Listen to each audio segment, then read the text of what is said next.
धेरैजनाले सोध्नुहुन्छ चाइनाबाट सामान कसरी इम्पोर्ट गर्ने।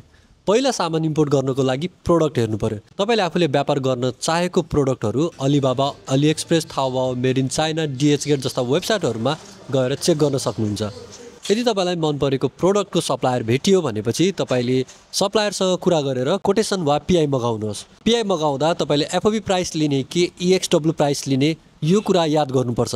एफओबी प्राइस भनेको तपाईको सामान हाम्रो वेयरहाउससम्म डेलिभरी गर्दासम्मको प्राइस हो भने एक्सवर्क्स प्राइस भनेको फ्याक्ट्रीमा डेलिभरी लिँदा फेरि दिने प्राइस हो।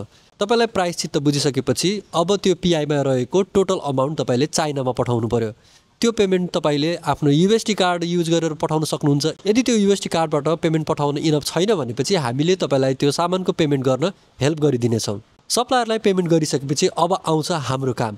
हामीले यसपछि उनीहरूलाई विचाटमा एड गरेर तपाईहरुको सामान हाम्रो वेयरहाउससम्म डेलिभरी गर्न लगाउँछौँ।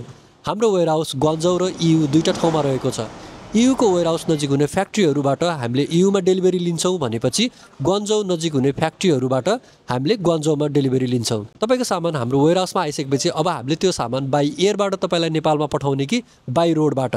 बाई एयरबाट 10 देखि 12 दिनमा तपाईको सामान नेपाल पुग्छ भनेपछि बाई रोडबाट लगभग 1 महिनामा तपाईको सामान नेपालमा आइपुग्छ। त्यो सामान हामीले नेपाल मगाउँदा हामीले आफैले भन्सार गरेर हामीले हाम्रो नेपालको वेयरहाउससम्म लगेर राख्छौँ। त्यसपछि हाम्रो वेयरहाउसमा तपाईको सामान आइसकेपछि हामीले तपाईलाई फोन गरेर बोलाउँछौँ र तपाईले त्यो सामानको भाडा र भन्सार कति लागेको त्यो पैसा तिरेर आफ्नो सामान हाम्रो वेयरहाउसबाट लिएर जान सक्नुहुन्छ।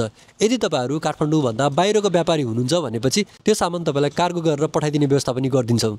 यो प्रोसेसमा तपाईले चाइनाबाट किन्ने सामानको पैसा चाहिँ तपाईले अगावै पठाउनु पर्ने हुन्छ र भाडा र भन्सार चाहिँ तपाईले नेपालमा सामान रिसिभ गर्ने बेला तिरेर लानुपर्ने हुन्छ। तपाईलाई अझ पनि चाइनाबाट सामान इम्पोर्ट गर्न केही कन्फ्युजन छ भनेपछि यो हाम्रो WhatsApp नम्बरमा कन्ट्याक्ट गर्न सक्नुहुन्छ। हामीले तपाईलाई फ्री कन्सल्टेसन उपलब्ध गराउनेछौँ।